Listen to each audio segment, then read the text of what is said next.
السلام علیکم ورحمۃ اللہ وبرکاتہ۔ بہت سکون ملتا ہے مجھے تیرے سجدے میں اے اللہ۔ میری دعا ہے کہ میرا دم بھی نکلے تو تیرے سجدے میں نکلے، آمین ثم آمین۔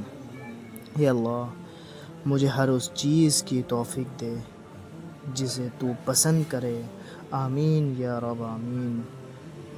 نماز اگر عادت بن جائے تو جناب کامیابی مقدر بن جاتی ہے، مقدر بن جاتی ہے۔ یا رب، تو میری امید نہیں، میرا یقین ہے، میرا ایمان ہے۔ اکثر لوگوں کو اپنے علم کا غرور ہوتا ہے، اکثر لوگوں کو اپنے علم کا غرور ہوتا ہے، مگر اپنے غرور کا علم نہیں ہوتا۔ وقت نظر نہیں آتا، مگر دکھا اور سکھا بہت کچھ جاتا ہے۔ تم دشمن کے درمیان ایسے رہو جیسے ایک زبان 32 دانتوں کے درمیان رہتی ہے، ملتی سب سے ہے مگر دبتی کسی سے نہیں۔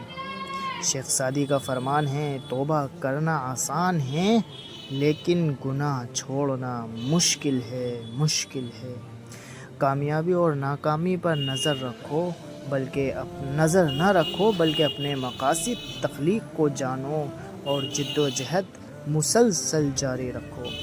جسم کو موت آتی ہے، کردار کو نہیں، اپنے کردار کو بہتر بنا لو تو موت کے بعد بھی تمہیں اچھے الفاظ میں یاد کیا جائے گا۔ اپنے کردار کو بہتر بنا لو۔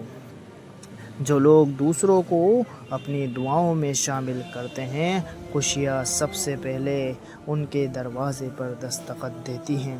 حضرت علی رضی اللہ تعالیٰ کا قول ہے کہ جب تک کسی شخص سے بات چیت نہ کر لو تب تک اسے حقیر نہ سمجھو۔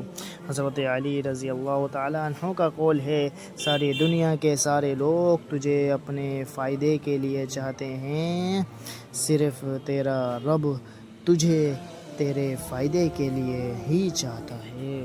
زندگی نے بہت کچھ سکھایا، کتابوں نے بھی رہنمائی کی، لیکن انسانی رویوں نے جو سبق دیا، نہ تو وہ زندگی کے کسی ورق اور نہ ہی کتاب کے کسی صفحے میں تحریر تھا۔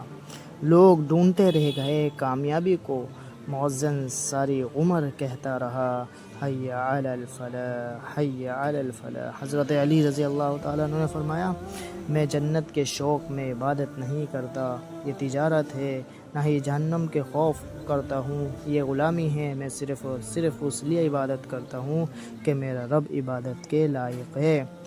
دل جس بات پر ضد کرتا ہے، رب اسی پر آزماتا ہے۔